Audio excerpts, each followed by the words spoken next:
Welcome back to Managing Remotely in the New Normal. This is our seventh and final session in this series. And today we're going to be talking about the E in the remote acronym. We'll be going over the emotional state of our workforce and our team. So we'll dig right in.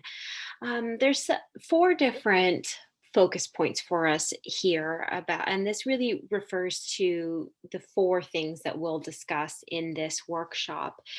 But to begin, you may want to consider that some of the people on your team have members of their household who are unemployed right now.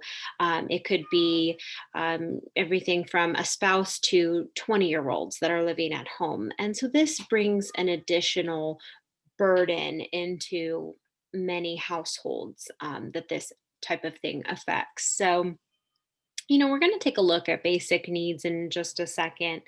But if income has been reduced, there could be a fear present in the new workplace environment of some of your staff members of not being able to make ends meet or becoming homeless. And not everybody owns a home, right? And there's mortgage relief programs and other governmental help, but if someone's dual household income has been reduced down to one, um, you know, one person's wages may not be the thing to keep them, in their apartment if they have a rental situation and they're living paycheck to paycheck, and that electric bill is going to be there. So this is where some of those soft skills can come into play in taking into consideration the whole person, not just the employee. And, God forbid, a family member of one of your direct reports may become affected by COVID and get sick. So, how are we going to support these people at this time in as much as we can as their leader?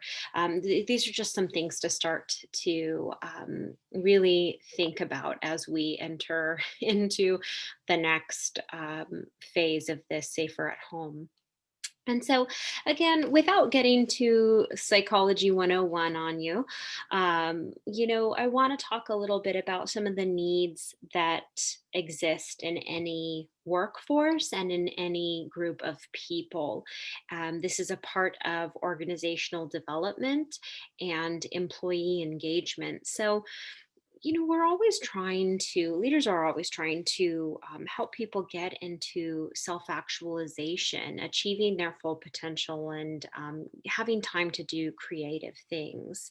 And if you look down at the bottom, the basic needs for food and water, warmth and rest, that's for everybody. That's for, animals, humans, everybody has these physiological needs. And feeling safe and secure and having those basic needs met at a time like this can be a little bit challenging with an election going on this fall and a global pandemic, and we're all safer at home now. I mean, really, all of these aspects can be affected adversely. Um, the yellow coded section here for belongingness and love, and I don't mean romantic love in the sense of a workplace environment, but intimate relationships, things that you would tell someone that you really wouldn't tell the majority of people. Having friends at work, things like that has become strained and stressed because we're all working virtually. So the question becomes, how can we focus on supporting our team with their belongingness needs, their esteem needs, feeling of accomplishment, and self actualization needs. Really, that they can do their best, do meaningful work with people that care about the organization and the mission. So, Next, we'll talk about performance management here, and because really that's the crux of it. It's about employees' behavior in the workplace, and when we talk about the emotional side, well, that can give us some of the relevant models that can give us kind of an indicator as to where they're at. We certainly want to treat them as the whole person that they are, not just the employee that's there to do a job.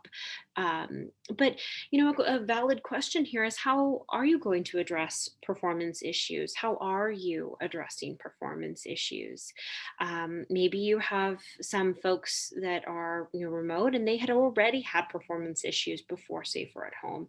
And maybe now you have some real issues because they're not answering their IM, or you don't know what they're accomplishing. So please reach out to your DA or DR for support. Please know that you don't have to go it alone. And myself and Robin Bell in training and organizational development are always here for you as well. Um, and the next thing I, want to invite you to do is think with me for a moment about a scenario. Let's say I'm a high performing employee that's looking for a promotion and that's been doing everything to get there and doing everything right. And now say that I'm a low performing employee, and right now I'm off the radar. Well, how do we handle issues of perceptions of equality and fairness at a time like this? Um, Something that I want to encourage you to do is communicate, communicate, communicate. Have those one to ones. And if you haven't done one to ones in the past, maybe this is the time to start them. They don't have to be heavy and deep, long. They could be for 10 minutes. Um, but one to ones where you have uninterrupted, non multitasking time with each of your employees, regardless of what end of the performance spectrum they're on, will really be helpful for them, for you as the manager, and for the team at large. And that's it. That concludes our session. So I want to say thank you for your time. I hope you found these micro training sessions to be valuable. If you'd like to discuss anything further or you have any questions, I'm always happy to chat. So this concludes our series. Please take care and stay safe.